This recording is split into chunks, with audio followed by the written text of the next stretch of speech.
क्या आप जानते हैं पेनिनसुलर प्लेटू हिमालयन माउंटेन से बड़ा है? जी हाँ, बिल्कुल सही सुना आपने। पेनिनसुलर प्लेटू हिमालयन माउंटेन से बड़ा है, लेकिन साइज में नहीं, उम्र में।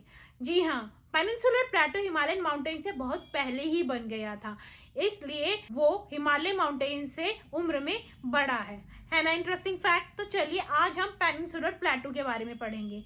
मेरा नाम है Bharati and beyond the tutor में आप सब लोगों का स्वागत है।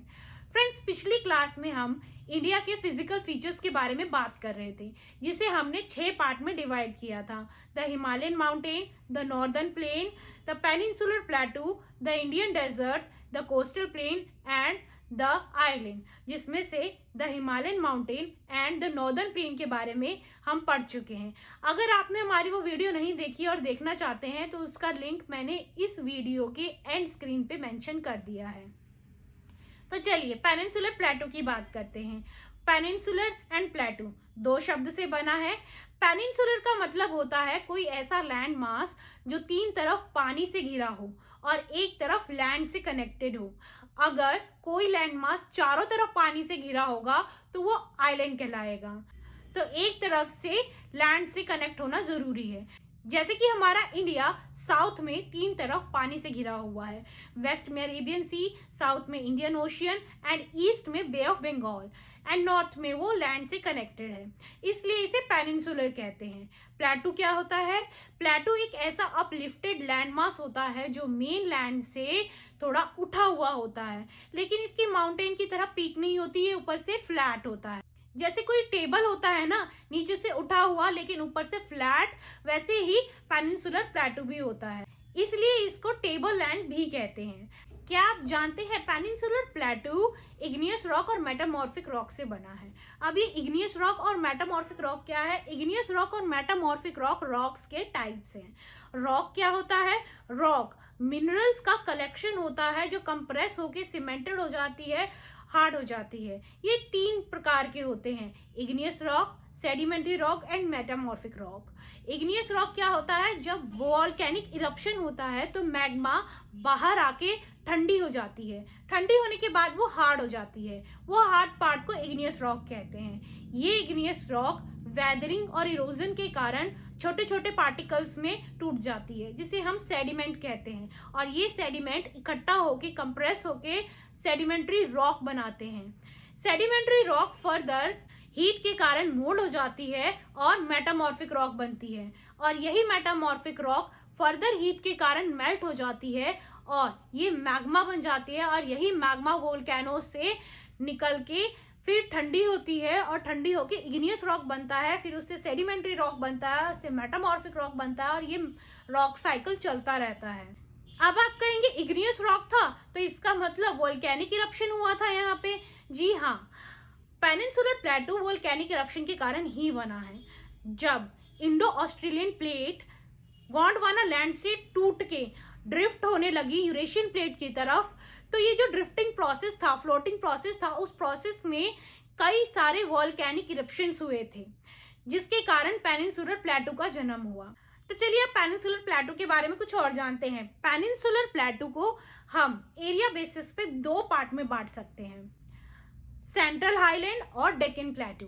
सेंट्रल हाईलैंड नर्मदा रिवर के नॉर्थ में जितने भी प्लेटूज हैं उन्हें सेंट्रल हाईलैंड कहते हैं। सेंट्रल हाईलैंड के साउथ में विंध्या रेंज फैला हुआ है और इसके नॉर्थ वेस्ट में अरावली रेंज है। फर्दर वेस्ट जाएं, राजस्थान का सैंडी एरिया स्टार्ट हो जाता है। चंबल, सिंध, बेतवा और केन, ये 4 रिवर सेंट्रल हाईलैंड में साउथ वेस्ट से नॉर्थ ईस्ट की तरफ बहती है। सेंट्रल हाईलैंड वेस्ट में ब्रॉड है, फैला ज्यादा हुआ है, और ईस्ट में कम फैला हुआ है। इसके ईस्टर्न एक्सटेंशन को बुंदेलखंड या बघेलखंड के नाम से जानते हैं, और इसके ईस्टर्न बाउंड्री पे छोटा नागपुर प्लेटू है जहां से दामोदर रिवर निकलती है। आइए अब डेक्कन प्लेटू की बात करते हैं। डेक्कन प्लेटू, डेक्कन शब्द संस्कृत के दक्षिण शब्द से बना हुआ है। दक्षिण का मतलब तो आप जानते ही हैं, साउथ।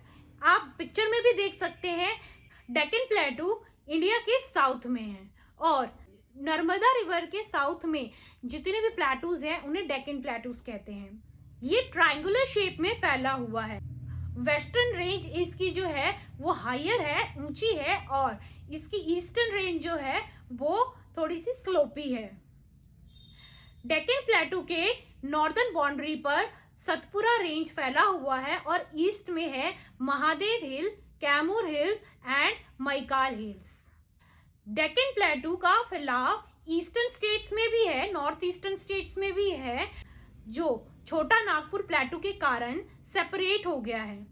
इसे मेघालय, कार्बी एंगलोंग प्लेटू और कैचर हिल के नाम से जानते हैं। यहाँ के 3 प्रोमिनेंट हिल्स हैं, गारो, खासी एंड जयंतिया। इसके वेस्टर्न घाट की बात करें तो वेस्टर्न घाट जो है इसका वो इंडिया के वेस्टर्न कोस्ट के पैरेलली चलती है। ये बिल्कुल कॉन्टिन्यूअस रेंज है, इसको पार करने के लिए पैसेजेस का यूज करना पड़ता है। वेस्टर्न घाट ईस्टर्न घाट से ऊंची है। इसका एवरेज एलिवेशन जो है वो है 900 to 1600 मीटर्स।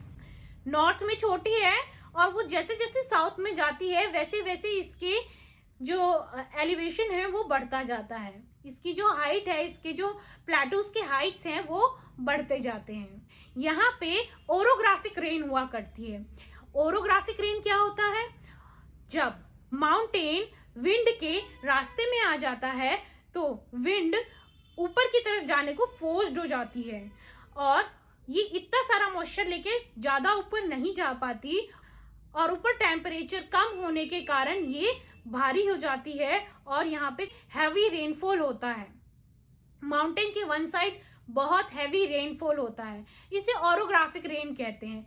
यहाँ पे वेस्टर्न घाट पे ओरोग्राफिक रेन अक्सर हुआ करती है।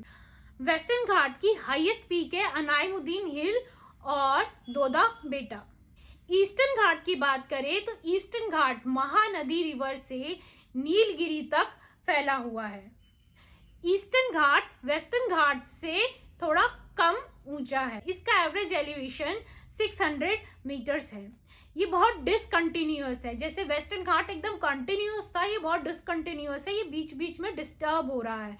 क्यों डिस्टर्ब हो रहा है? बीच बीच में कई सारी नदियों के बहने के कारण जो नदियां बे ऑफ बंगाल में मिलती है, जो नदियां बे ऑफ बंगाल में मिलती है वो यहाँ से बीच बीच से निकलती है, इसको डाइसेक्ट करके जाती है, तो इसके कारण ये डिसकंटिन्यूअस रहता है। इसका हाईएस्ट पीक है महेंद्रगिरी हिल और इसके साउथ ईस्ट में शेवरॉय और जावेदी हिल्स है। पेनिनसुलर प्लेटो की कुछ खासियत और है कि यहाँ की कुछ एरिया में ब्लैक सॉइल पाया जाता है जिसे डेक्कन ट्रैप कहते हैं। इस एरिया को डेक्कन ट्रैप कहते हैं। जितनी एरिया में ब्लैक सॉइल पाया जाता है उनको डेक्कन ट्रैप्स कहते हैं। ये ब्लैक सॉइल कहाँ से आता है? ये जो वॉल्केनिक इरप्शन से इग्नियस रॉक्स बनते हैं, वही इग्नियस रॉक वेदरिंग और इरोजन के कारण छोटे छोटे पार्टिकल्स में बढ़ जाते हैं तो ये सॉइल में बदल जाते हैं। इन्हीं को कहते हैं ब्लैक सॉइल। पेनिनसुलर प्लेटो के नॉर्थ वेस्ट में अरावली रेंज है जो गुजरात से लेके दिल्ली तक फैली हुई है, साउथ वेस्ट से नॉर्थ वेस्ट तक फैली हुई है। यहाँ मोस्ट इरोडेड हिल्स पाए जाते हैं जो बिल्कुल टूट फूट चुके हैं, ब्रोकन हिल्स पाए जाते हैं।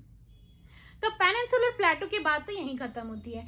तो कैसा लगा आपको पेनिनसुलर प्लेटो के बारे में जान के? नेक्स्ट क्लास में हम इंडियन डेजर्ट की बात करेंगे।